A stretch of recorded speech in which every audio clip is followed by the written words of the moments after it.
I'm sitting watching blood while it dries on my sleeve, thinking why does everyone I love die or just leave? And if I mean a thing, then why would you leave? My mind only sees the suicide side of things. At this point we can't relate if you ain't lost everything. So what's up guys, welcome back to West Wild World.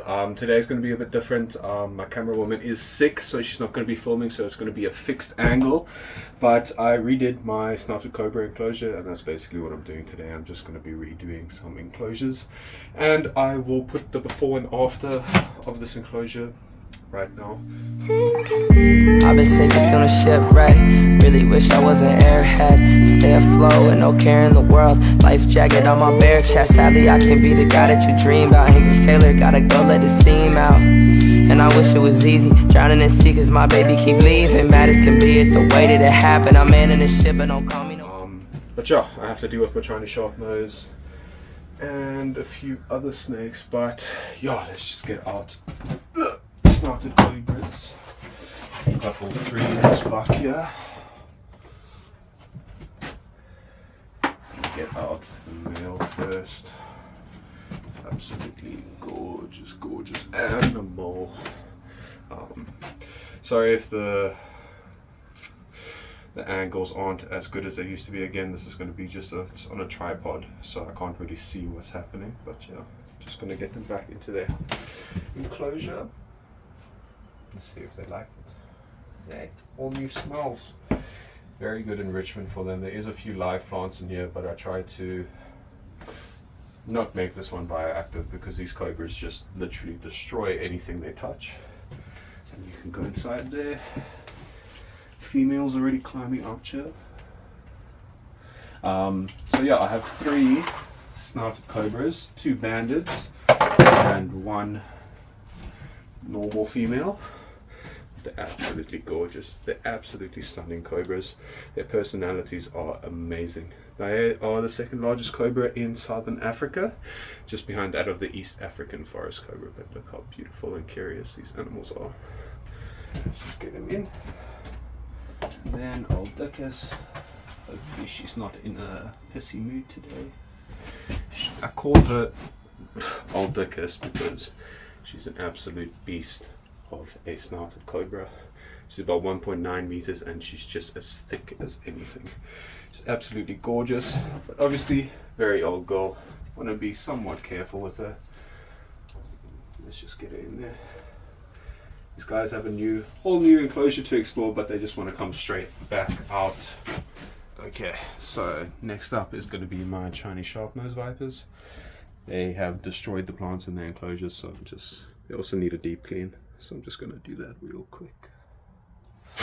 Can't be handling these guys the same as I did my snouted cobras, but these guys are nicknamed the 100 Paces. Because it was believed for a while, if you got bit, you would only have 100 paces left to live. Absolutely gorgeous, gorgeous snakes. They usually are fairly temperamental and they have a full body strike range, but the pair that I have are relatively calm. Doesn't mean that they won't take a bite out of me, but they are very reluctant to bite.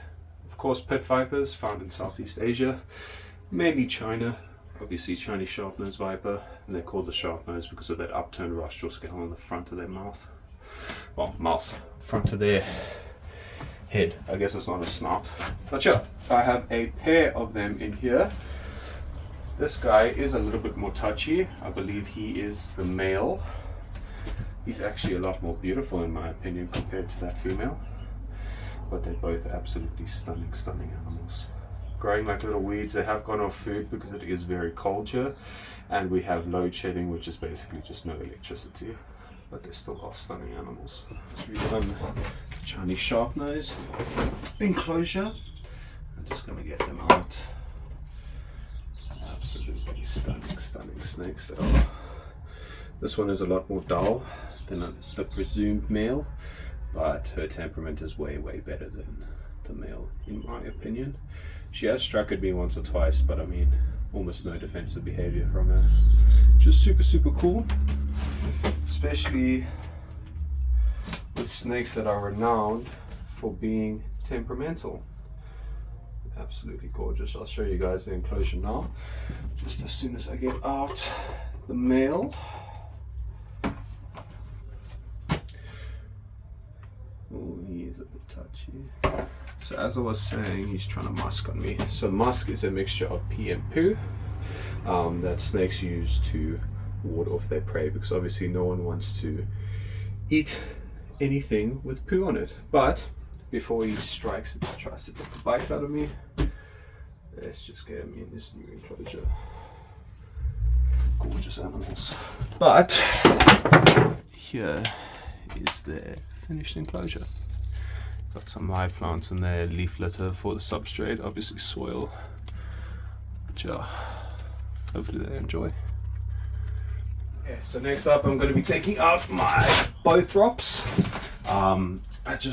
The soil is getting way too wet. There's not enough leaf cover in here, and I don't want him to get a thing called red belly, which is basically a fungal infection of the scales, similar to basically scale rot. They are tropical animals, but still don't want him to get anything. Just want to make sure everything is all right with him. He's busy wagging his tail, which is a classic defense mechanism of the Bothrops, similar to that of the Chinese sharp nose, but he really doesn't like people touching his tail. And these guys have a very, very bad venom. He's lining me up for a strike. They are pit viper, found in South America. This one was sold to me as a Bothrops columbiensis, which the common name varies, but it is just a lance head. You can check that tail wagging. But the Bothrops columbiensis is a very, very close relative to the Atrox, the Bothrops Atrox, which is a common lancehead viper. And yeah, I am not smart enough to know the difference. I am not that well versed in Bothrops, but let's get him out. Doesn't seem to want to let me get his tail, so yeah, just gonna get him straight into the bin. Okay, so all I did was just basically put more leaf litter in there. Basically all it does is it adds basically a layer between the very wet soil and where he's going to be laying, because this is a bioactive setup. But hopefully I can show you this guy a bit more now. Hopefully he's done trying to kill me. It's very, very smart snake, I would say. Doesn't let me get to his tail very easily, but once you got it, hey, look at that, he just put the camera, he actually injected a lot of venom onto the camera. He's absolutely gorgeous. Check that. So these guys are basically little pogo sticks with fangs.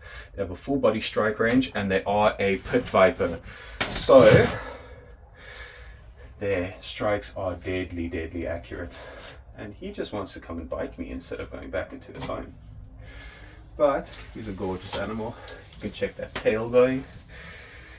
So that is basically to mimic a rattlesnake. They all brush out against the leaf litter to warn off any predators. But I'm just going to close up. Hopefully he doesn't stripe out at me, because that would be nice. Moving on to the next snake. Alright, so after that excitement dealing with the Bothrops, I have to deal with my green mamba. I need a glove. I don't think I have it here. But my baby green mamba, I have to clean out his enclosure, and that's going to be the last snake of today. Hey, little green mamba. Like Steve Irwin says, the mambas. Let's see if I can get him out here. It's a bit of a temperamental one. Likes to take bites. Very, very skittish, like most mambas are. And I have the glove on the wrong hand, but you can check how big he has gotten. Absolutely gorgeous, gorgeous animal. I believe this is a locality of eastern green mamba that is only found in Laos. Absolutely cool. I think I said Mozambique in my last video with him, but is a Malawian locale, which was going to be split into 2 different species, but, well, a subspecies of the eastern green mamba, but they weren't. Just going to clean up his enclosure and get back to it. So I just basically spot cleaned his enclosure. He is not acting the kindest, very, very twitchy. Just spot clean, gave him a new hide, but let's not get you.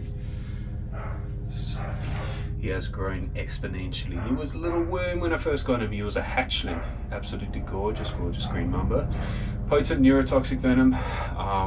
The least venomous species, well, least venomous mamba in the Dendroaspis species. But it still can put you down within an hour if it's a very, very bad bite. He is very wriggly, so I'm just going to get him straight into his high wall enclosure. He's going to need an upgrade pretty soon. But these guys are very, very slender bodied snakes, and they are escape artists. But if you guys did enjoy today's video, please don't forget to hit that like and subscribe, and as always, I'll see you in the next one. Peace.